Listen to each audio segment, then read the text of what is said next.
Shalom anak Bapak sekalian, Repa bagi kita hari ini terambil dari Roma pasal 8 ayat 31 sampai dengan 39. Saya akan baca ayat 35, kemudian ayat 38 sampai 39. Demikian firman Tuhan. Siapakah yang akan memisahkan kita dari kasih Kristus? Penindasan atau kesesakan, atau penganiayaan, atau kelaparan, atau ketelanjangan, atau bahaya, atau pedang? Ayat 38. Sebab aku yakin bahwa baik maut maupun hidup, baik malaikat-malaikat maupun pemerintah-pemerintah, baik yang ada sekarang maupun yang akan datang, atau kuasa-kuasa baik yang di atas maupun yang di bawah, ataupun sesuatu makhluk lain, tidak akan dapat memisahkan kita dari kasih Allah yang ada dalam Kristus Yesus Tuhan kita. Anak Bapak yang terkasih dalam nama Yesus Kristus, dalam Repa hari ini saya berikan tema bagi kita, yaitu lebih dari pemenang. Lebih dari pemenang.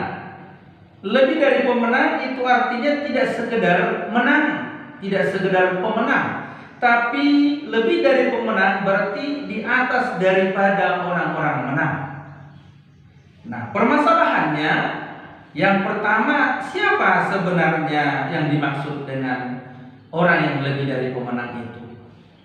Pada ayat 32, kemudian pada ayat 34 dapat kita lihat, pada ayat 32 dikatakan, ia tidak menyayangkan anaknya sendiri, tetapi yang menyerahkannya bagi kita semua. Siapa yang disebut lebih daripada pemenang?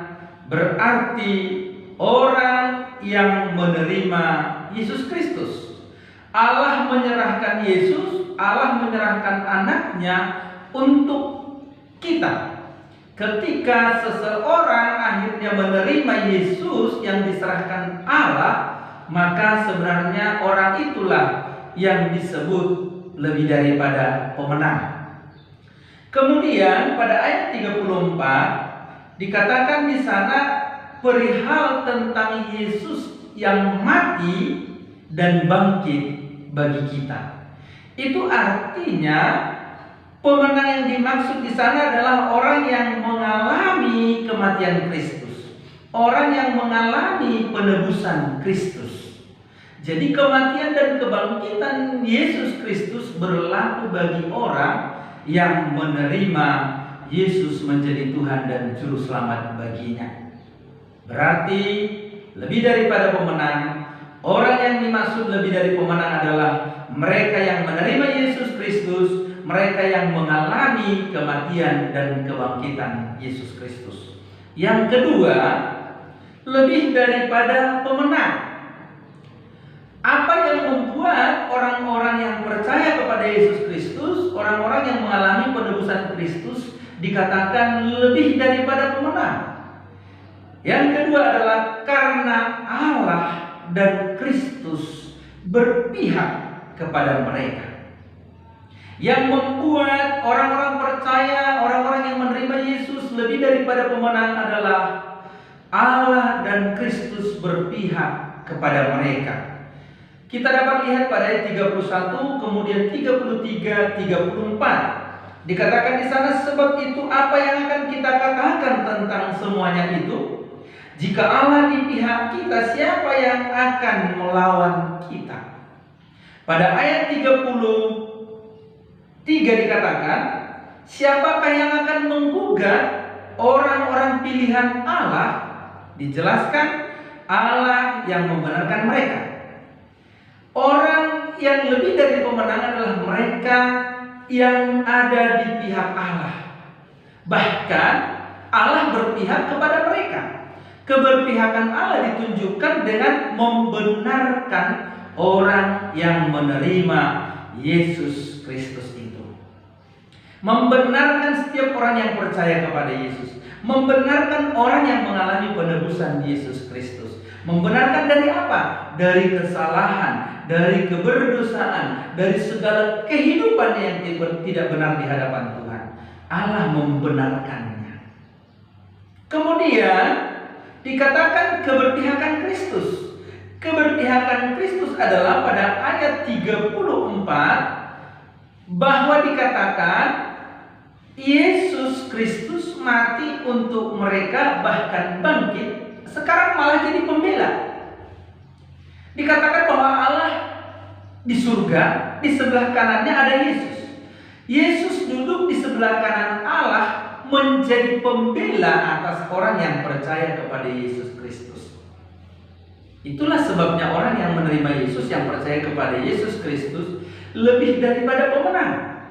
Di samping Allah telah membenarkan orang yang percaya kepada Yesus Kristus, Allah menjadi pembela, yaitu dalam pribadi Yesus, bagi orang itu. Ketika ada orang yang menggugat, dia hadir sebagai pembela. Ketika digugat, dia yang membela. Ketika digugat, dia yang membela. Kemudian diputuskan oleh Allah tidak bersalah. Kenapa? Karena dibenarkan.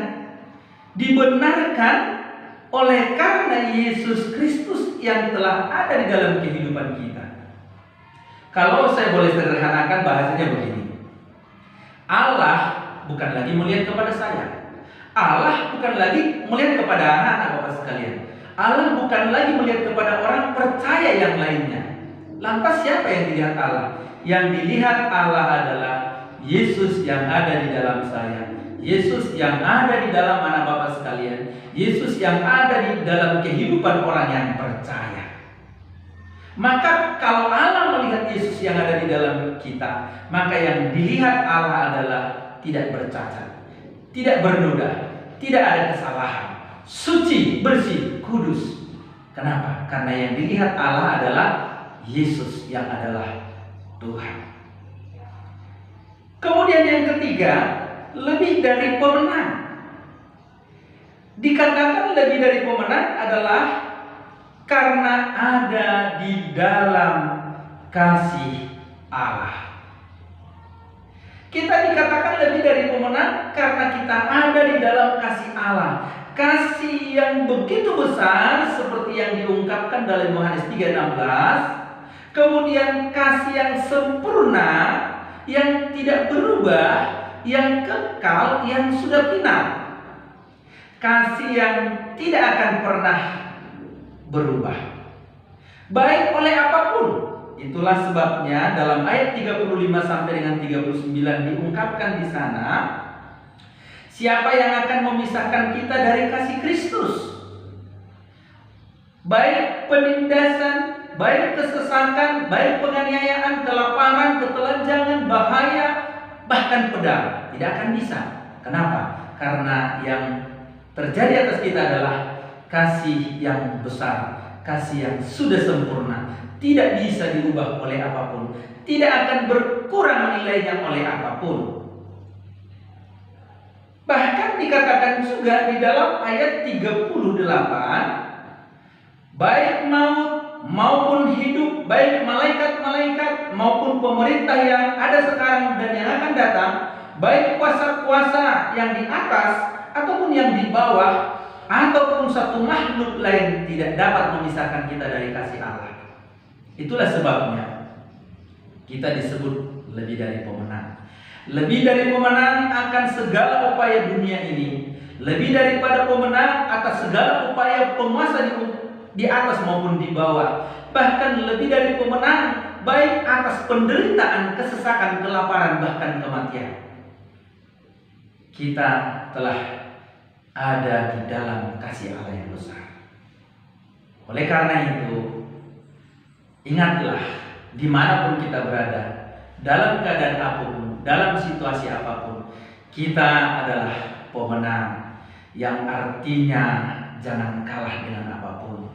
Penderitaan boleh datang, sakit boleh datang, pergumulan boleh datang, bahkan silih berganti. Kita harus tahu bahwa kita lebih daripada pemenang.